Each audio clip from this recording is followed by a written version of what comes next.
అందరికీ నమస్కారం. నేను మీ doctor Anand, director of ABV multi speciality hospital. ఈరోజు మన టాపిక్ అపెండిసైటిస్.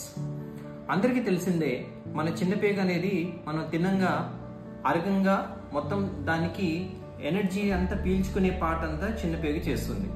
ఆ మిగిలిపోయిన పిప్ అంతా పెద్ద పేగులోకి వెళ్ళి మన డైజెస్ట్ అవి మనకి మోషన్ రూపంలో ఒక 24 అవర్స్ తర్వాత బయటకు వస్తుంది. మనము రకరకాల ఫుడ్స్ అనేది మనం తీసుకుంటూ ఉంటాం. కామన్గా ఏమవుతుందనంటే ఇక్కడ మనకి అపెండిక్స్ అనేది ఈ చిన్న పేగు వెళ్ళి పెద్ద పేగులో కలిసే జంక్షన్ లాగా, అంటే ఇది ఒక నది వెళ్ళి సముద్రంలో కలిసే జంక్షన్ లాంటిది. ఈ జంక్షన్ లో కామన్ గా ఇన్ఫెక్షన్ అనేది అయ్యే అవకాశాలు ఎక్కువ ఉంటాయి. మనం రకరకాలుగా ఫుడ్స్ తీసుకున్నప్పుడు ఈ ఇన్ఫెక్షన్ కానీ అపెండిక్స్ కి వెళ్తే అది అపెండిసైటిస్ కింద మారుతుంది.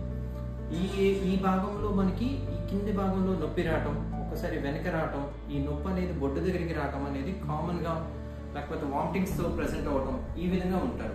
ఎమ్మటే దాన్ని కానీ మనము స్కానింగ్ తో గుర్తుపట్టి అది అపెండిసైటిస్సా లేకపోతే ఇంకేమైనా ఇబ్బంది ఉందా, వేరే ప్రాబ్లం ఏమైనా ఉందా అనేది కానీ మనం గుర్తుపట్టి దానికి సంబంధించిన ట్రీట్మెంట్. కొంతమందికి ఎక్కువ ఇన్ఫెక్షన్ ఉంది అని అంటే అది లాప్రోస్కోపిక్ పద్ధతితో అపెండెక్టమీ చేస్తారు.